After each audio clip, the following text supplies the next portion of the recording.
괜찮으시다면 구독, 좋아요 한 번씩만 부탁드리겠습니다. 감사합니다. 리플 분석 시작하겠습니다. 네, 이번 영상에서는 제가 리플 현재 보이는 부분 그리고 비트코인과 함께 중요하게 체크를 해봐야 될 부분들 좀 말씀을 드려보려고 합니다. 영상 끝까지 시청해주시면 감사하겠습니다. 네, 일단 리플 채널 상단 부분에 대한 돌파가 나오면서 지금 0.64달러에 머물러 있는데요. 일단 중요하게 지켜보셔야 될 건 채널 상단 부분에 대한 돌파가 나올 때마다 제가 말씀을 드렸던 부분, 돌파에 대한 부분보다 돌파 이후 안착에 대한 여부가 훨씬 더 중요하다고 말씀을 드렸습니다. 돌파 이후에 지지가 잘 이루어진다고 하면 매수 타점이지만 그러지 못했을 경우에는 결국에 굉장한 고점이 될 수 있다고 계속 강조를 드렸던 내용이고요. 지금도 동일하다라고 좀 말씀을 드리고 싶고요. 일단 리플 도미넌스 잠깐 말씀을 드려보도록 하겠습니다. 네, 일단 리플 도미넌스 같은 경우에 제가 하락 패턴으로 일봉상에서 이어졌다라고 말씀을 드렸는데요.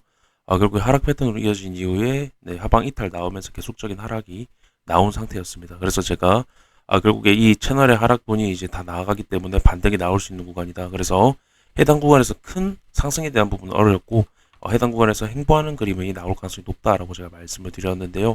일단 리플 도면에서 반등 나오면서 비트보다 지금 강한 모습이 나오고 있는 그런 상황입니다. 근데 중요하게 보셔야 될 건 비트 상황인데요. 이렇게 리플 도면에서 잠깐 말씀을 앞으로의 움직임을 제 관점에 대해서 좀 말씀을 드리고 비트로 잠깐 넘어가 보게 되면 비트 상황입니다. 비트 1시간 모로 좀 말씀을 드려보면요. 일단 제가 비트코인 같은 경우에는 고점에서 굉장히 위험한 매도 거래량 나오면서 되돌림까지 제가 맞춰졌다고 말씀을 드렸습니다. 맞춰진 구간에서 해당 구간 잠시 돌파 나왔지만 행보 만든 이후에 다시 이탈하는 모습을 만들었다고 말씀을 드렸는데요. 결국에 이런 식의 어떤 큰 하락에 대한 부분 그리고 위험한 매도 거래량이 나온 이후에 반등이 나오면 더 큰 하락으로 이어진다고 말씀을 드렸습니다. 그리고 단기적인 모습 보시면 결국에 이 박스권에서 하방 이탈 나오고 나서 하방 이탈 하락분에 대한 되돌림이 나오고 지금 하락을 하고 있는 상황입니다. 결국에 단기적인 모습에서 되돌림 이후에 하락, 그리고 큰 모습에서는 이미 되돌림 이후에 하락에 대한 준비를 마치고 있다는 겁니다. 그렇다라는 건 비트코인의 하락에 대한 부분이 현재 보이는 상황, 그리고 리플에 대한 부분은 어떤 채널 상단 부분에 대한 돌파가 나왔기 때문에 추가적인 상승을 기대를 해볼 수 있나라고 생각할 수 있는 구간이라는 겁니다.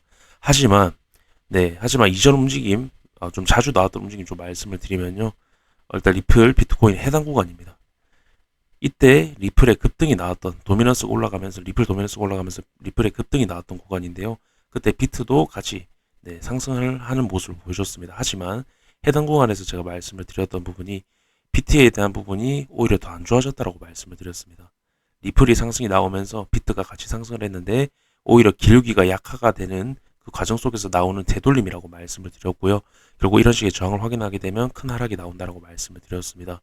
그래서 지금도 마찬가지입니다. 지금 비트 고점에서 되돌림에 대한 형태가 나오고 있고 그리고 리플 현재 단독적인 모습으로 도면에서 올라가면서 상승에 대한 부분이 나왔는데요. 일단 중요하게 보셔야 될 건 리플의 어떤 급등 혹은 상승에 대한 부분이 있었을 때 비트의 상승장이 마지막이었던 적이 많았다라는 겁니다. 근데 비트의 현재 모습을 봤을 때는 굉장히 하락에 대한 부분 가능성이 굉장히 높아 보이는 상황이고 리플에 대한 부분도 이전에 보시면 리플 같은 경우에도 이전에 보시면은 계속적인 채널 상단 부분에 대한 돌파가 나왔지만 계속적으로 실패를 만들어 왔다라는 겁니다. 굉장히 확률 높게 실패를 만들어 왔다라는 거고 제가 계속 말씀을 드렸지만 일봉상에서 고점이 낮아지면서 해당 구간에서 상승 만들 때마다 위험한 매도 거래량이 계속적으로 나왔다. 누르는 움직임이 계속 나왔다고 말씀을 드렸습니다. 그래서 제가 결국에는 채널 상단 부분에 대한 돌파가 나와도 안착하지 못할 거다라고 말씀을 드렸던 부분 중에 가장 큰 이유고요. 결국에 지금 비트의 상황이 좋지 않은 그러한 상황에서 리플의 이러한 상승은 분명 의심을 해볼 필요가 있다. 이렇게 제가 좀 말씀을 드리면서 기술적인 부분 추가적으로 좀 말씀을 드리면요. 일단 해당 구간 안착이 이루어진다라고 하면 이 삼각수렴의 상단 부분 0.68달러 해당 구간까지 다시 상승분이 이어질 가능성이 있다고 좀 말씀을 드리고 싶고요. 그리고 2차적으로는 해당 구간 돌파가 나왔을 때 이 삼각수렴의 크기만큼 상승분이 이어질 수 있다라고 좀 말씀을 드리고 싶습니다. 삼각수렴의 상승분이라고 한다면은 30%짜리입니다. 30%짜리이기 때문에 분명 해당 움직임, 돌파에 대한 움직임, 돌파 이후에 안착에 대한 움직임, 혹은 다시 재이탈을 하는지 세 가지의 움직임을 좀 지켜보는 게 중요하다고 좀 말씀을 드리고 싶습니다. 이렇게 좀 말씀드리면서 영상 마무리하도록 하겠습니다. 감사합니다.